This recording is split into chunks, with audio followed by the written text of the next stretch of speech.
Hi there, welcome to Miscoe, and thank you so much for volunteering your time for the AdoptADoor program. Just to give you a brief, quick background on WE CARE Miscoe, the school was built in 1959, and we were created about 3 years ago to try to make some functional and aesthetic improvements. The premise being that your environment matters, and it matters for the students and it matters for the teachers, and WE CARE Miscoe is here to try to make some of those improvements. And we thank you for being a part of this program. We're creating this tutorial video because we want to familiarize you specifically with this job and what you have volunteered for.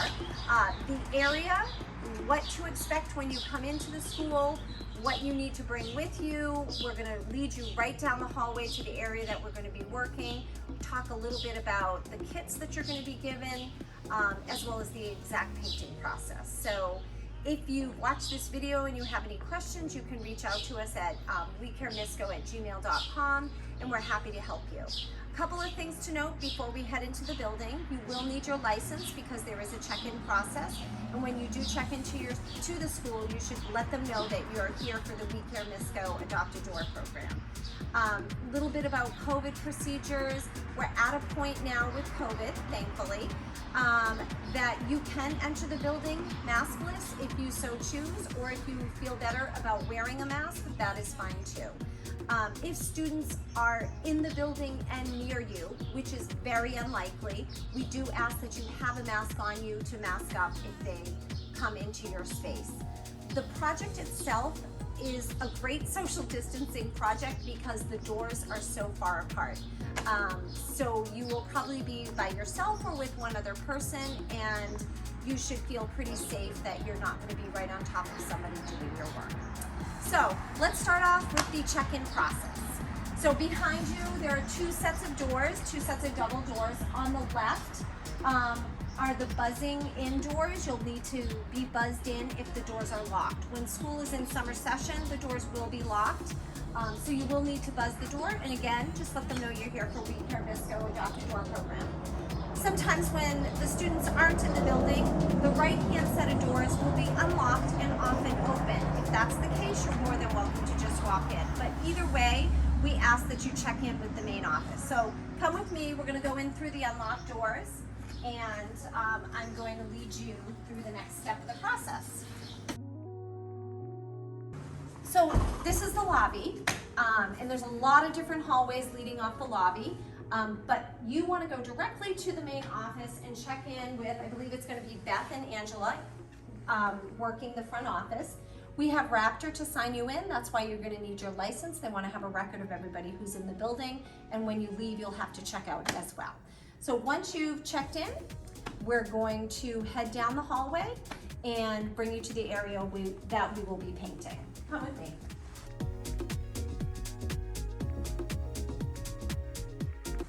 Okay, so we just went up 3 short ramps, and we're standing in one of the back exits. This is the part where we're going to head down to our hallway. You're going to have a choice to go up a ramp or downstairs. You're going to be heading downstairs. Come with me. Okay, so the hallways that we are going to be painting is when you come down the stairs, you go all the way to the back. There's a long corridor to your right, and those are the doors we're going to be tackling, as well as when you come down the stairs, a quick left will take you down a short corridor. So you'll be assigned either the left or the right-hand corridor. You will have a door number, but we will also put your names on the door so you'll know where you're going to be working. And the reason for that is, if you turn around, some of the signs for the doors that have the numbers have been removed because this is another WE CARE Miscoe project in which we're going to be repainting the signage. So you may have your number, you may not have your number, but either way your door will be labeled. So another really important part to know, let's see if I get a light switch. Okay, so this is our janitorial closet.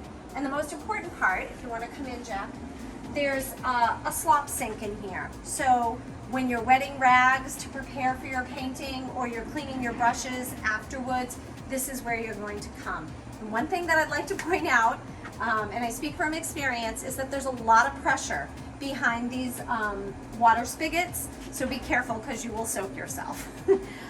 Little fair warning. So you'll be using this briefly for cleanup afterwards. I want to take you down the main back hallway to the area where you're going to be picking up your kids. So come with me.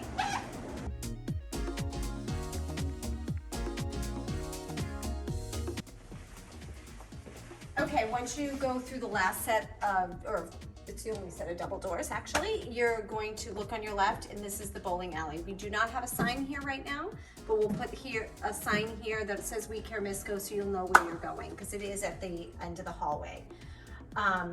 A lot of people ask, why is it called the bowling alley? It's not because we actually had a bowling alley here. It's because it's just a long, thin storage area for all the school storage.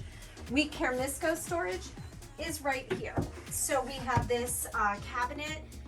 The kits that you will need to paint your door will be stacked up right here. If you need any other supplies, they'll be in these cabinets here. So in the information we send out, you'll have all of that.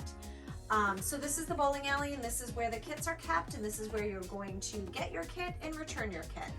I want to also point out really quickly that this hallway continues to extend, and there's more doors down here. So you may have a door that's assigned all the way down here. I want you to walk with me one more time because we have a couple doors that aren't going to be touched at all. These are the art teachers' doors, and I want you to see, because it would be very disastrous if they get painted over. So these doors are not to be touched. So we have our 5th, 6th grade art teacher, Mr. Williams, who has already done some artwork and is probably going to continue to embellish this, so this will not get touched. And then we have our 7th and 8th grade art teacher, Mr. Hansen, who you can clearly see has put a ton of time and effort into his door. So this is another door that will not be touched as well. But all the rest of the doors, the door that you will be painting will have your name on it. It may not have a room number, so that's another thing to be aware of. So come with me and we'll finish kind of going down the hallway.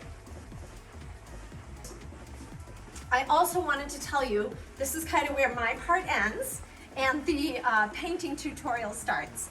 So we have 2 dedicated volunteers, Stephen Obbett as well as Mike Naveau, and they have coordinated all of these efforts, and Stephen is going to explain the painting process, everything from opening up the kit to preparing the door, to painting the door, cleanup, and checking back out. So thank you so much for your help today, and I'm going to give it over to Stephen to explain the painting process. Thanks.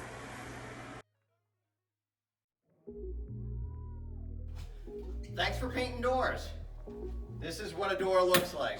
It's going to be all prepped and ready for you to start your painting when you get here. It'll be taped off in all the pertinent areas on both front and back. So after you've laid out your drop cloth, you're going to want to prop the door open with the door stop by putting it in the jamb of the door above the hinge. Once your door's propped open, you're ready to start your painting.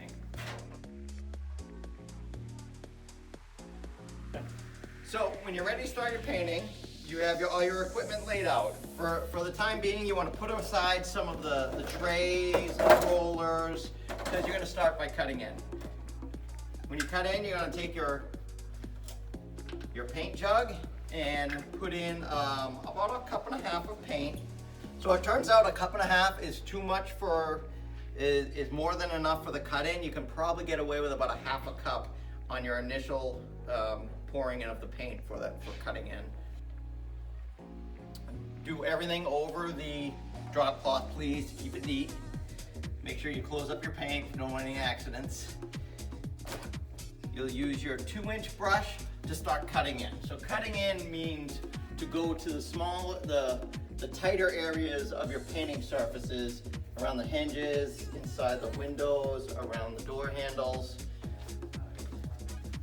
down the side, front and back, to make sure to get your door ready to be rolled out with a larger paint roller. So I'll start that now. Just a little bit of paint on the brush is all you need. The neater you are, the easier cleanup is.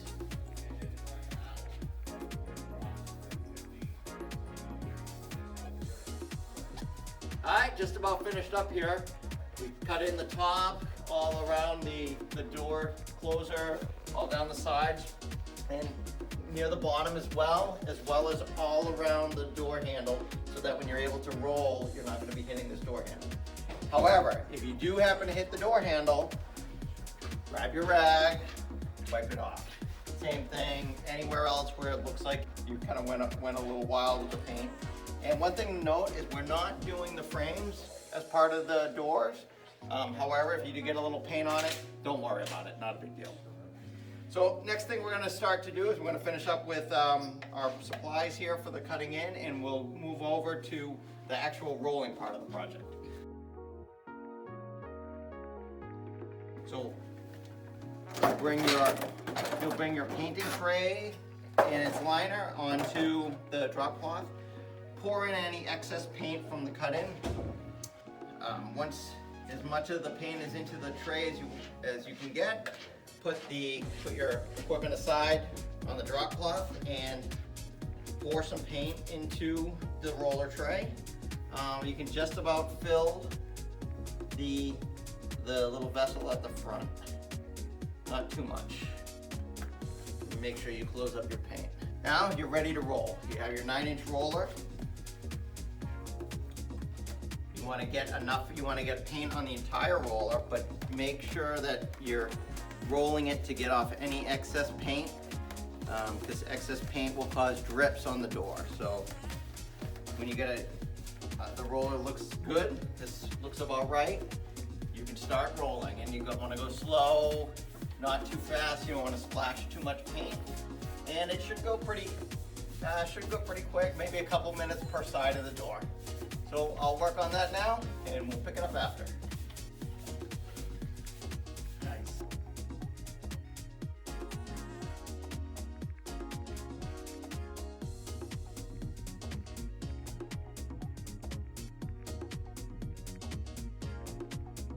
Okay, first coat is done, and you have an option now. You can either move on to a second door, and it'll take about an hour for this first coat to dry before a second coat can go on.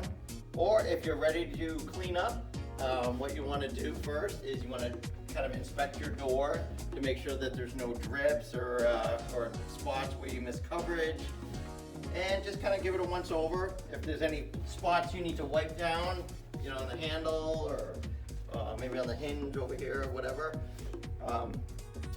just keep it clean. If you're ready, if you're finishing up, you can start by pouring any of the paint back into. I would go first from the tray into the cup.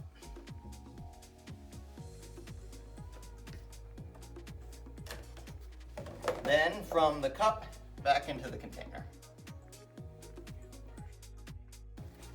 Okay, now that you're finished painting, it's time for brush cleanup. In order to make good use of the rollers, you don't actually have to run these under water at all. First thing you want to do is just get off any excess paint onto the disposable tray. And then you're going to put it inside plastic grocery bags and tie it up, or just wrap it up tight so that it'll stay. It will contain the paint and will stay wet for the next user. You're going to take your brush and your cup, bring it into the custodian's closet, number 310. Fill the cup, and move it around a little bit. Use the brush to clean the container.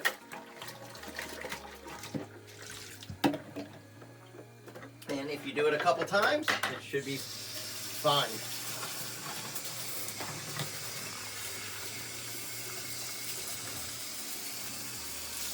The brush is nice and clean. Container doesn't have to be perfect because it's just going to have paint in it again. And you're done with your cleanup. You can take your tray and just throw it out. We will get new trays for disposable trays for each coat of paint. And that's it, and then you'll just put your supplies back into the supply closet. Thank you. So now that Stephen has led you through the entire painting process, there's just 2 more things I'd like to let you know before you're leaving the building.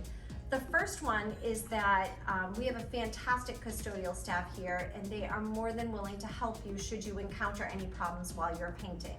All you need to do is just come up to the main office and have one of our great staff reach out, page our custodians, and they'll come help you. Whether it's a spill or maybe you can't get into the bowling alley, someone will always be here to be able to help you.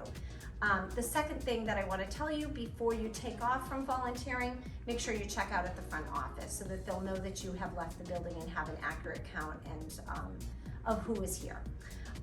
My 2 parting thoughts, I just want to let you know that we are really trying to set you up for success by making this tutorial video, but I'm sure we're missing something. So if you have any questions, feel free to email us at wecaremiscoe@gmail.com, or I provided you with a couple of contact phone numbers in the information, so you can certainly reach out in that way as well. Lastly, I just want to offer my heartfelt thanks. We were overwhelmed by the response to our AdoptADoor program. We had, within 2 days, 30 people sign up to help out in this capacity. It is the generosity of this community and the sense of wanting to help that makes We Care Miscoe possible. It is about the people, it's about the we, and so we are so grateful that you're willing to volunteer your time to be a part of a solution, part of progress, and we genuinely hope you would volunteer for future projects. So keep us in mind for your service hours, keep us in mind for just taking part in the community and helping out. Thanks so much.